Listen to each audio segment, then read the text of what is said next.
Solar મૂકવાની વાત આવે ને તો અલગ અલગ જગ્યા ઉપરથી આપણે કોટેશન કઢાવતા હોઈએ છીએ, તો બધાના કોટેશનમાં ફરક આવે છે. તો આ ફરક પાછળનું શું કારણ છે? એના મુખ્ય 3 કારણો છે. એક, પ્રોજેક્ટનું બીઓ એટલે બિલ ઓફ મટીરિયલ.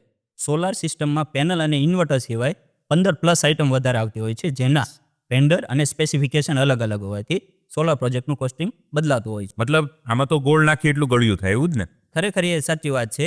Yes. અને એનું સેકન્ડ રીઝન એવું છે કે બેસ્ટ વર્કમેનશીપ. જો કોઈ પણ પ્રોજેક્ટનું ઇન્સ્ટોલેશન થતું હોય ત્યારે એની બેસ્ટ વર્કમેનશીપ જ કામ કરતી હોય છે, અને એ કેટલી ચોકસાઈપણું અને ઝીણવટથી કામ થાય છે એના પર સોલાર સિસ્ટમના પર કિલોવોટના રેટમાં તફાવત આવતો હોય છે. અને થર્ડ ઇમ્પોર્ટન્ટ વસ્તુ હોય છે આફ્ટર સેલ સર્વિસ. રાઈટ. જો કોઈ એકવાર પ્રોજેક્ટ ઇન્સ્ટોલ થઈ ગયા પછી એમનું શું?